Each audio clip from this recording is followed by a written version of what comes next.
السلام عليكم ورحمة الله. مرحبا بكم من جديد في قناة أفكار أم يوسف. إذا نذكركم وأذكر نفسي بالبقية الصالحات: سبحان الله والحمد لله ولا إله إلا الله والله أكبر. إذا حبيباتي، جيتكم اليوم بوصفة سهلة جدا، يعني بمناسبة شهر رمضان. إن شاء الله يدخل علينا وعليكم بمغفرة الذنوب. إذا حبيبتي، نحتاج في هذه الوصفة إلى الفلفل الحلو. لهنا أنا عندي يعني كمية من الفلفل الحلو. أول حاجة راح نغسلو مليح، ومن بعد راح نحاول أنه نفرغ هذيك الزراعة اللي فيه. قبل ما نكملوا وصفتنا لنهار اليوم، نتمنى اللي مازال مشتركش في القناة انه يشترك في القناة ويفعل زر الجرس باه يوصلوا كل ما هو جديد، وكذلك ما تبخلوش علينا بلي لايك ولي كومنتير. اذا حبيباتي، لوصفتنا لنهار اليوم راح نحتاج إلى كمية من اللحم المرحي أو اللحم المفروم. عندي لهنا المعدنوس مقطع رقيق، عندي البصل كذلك مقطع رقيق، عندي لهنا بالنسبة للبهارات كذلك يعني بدون ما ننسى الثوم. عندي كذلك بالنسبة للبهارات الفلفل الأسود، الملح وراس الحانوت. لهنا البنات أنا راح نمزج جميع المكونات يعني بواسطة اليد. بالنسبة لبنات لهذه الحشوة راح نحشي بها هذوك القرون تاع الفلفل.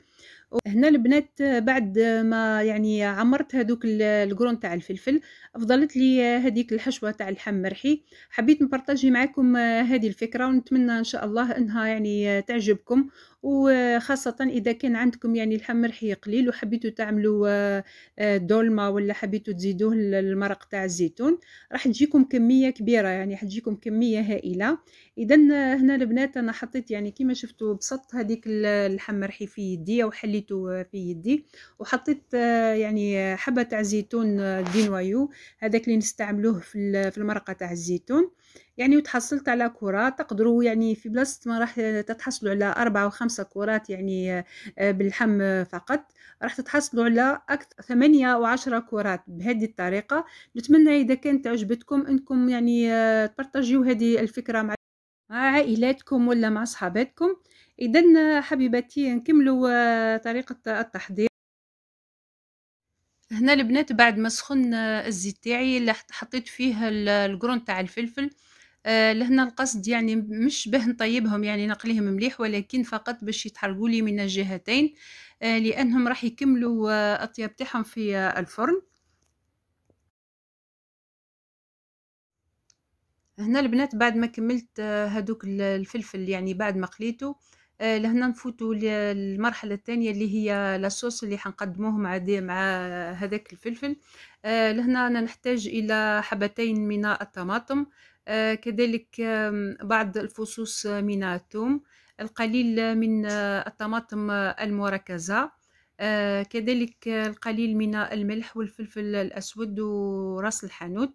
لهنا بعد ما تتقلى هذيك الطماطم يعني مع الزيت، راح نضيف لها القليل من الماء يعني باش نتحصل على صوص طوماط اللي راح نضيفه للفلفل تاعنا. وتابعوا معايا حتى للنهاية باش نتعرفوا على وصفتنا لنهار اليوم.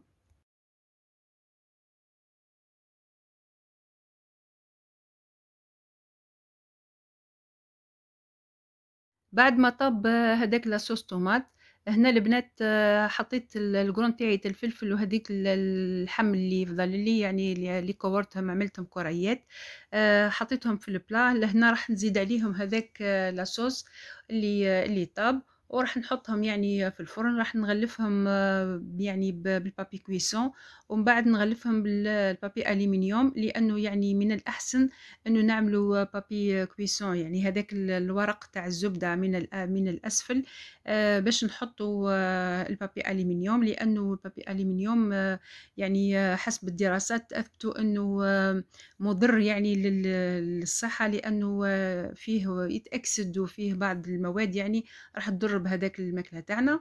اذا لهنا البنات هذا هو يعني البلا اللي تحصلنا عليه. تحصلنا على فلفل يعني محشي باللحم بطريقه سهله جدا. نتمنى انها عجبتكم وصفتنا لنهار اليوم. في نهايه الفيديو نقول لكم صحه فطوركم، صحه رمضانكم. نلتقي ان شاء الله في وصفه اخرى، وما تنسوناش بالدعاء لنا ولكم ولجميع المسلمين. ونقول لكم في رعاية السلام عليكم، وأترككم في رعاية الله وحفظه.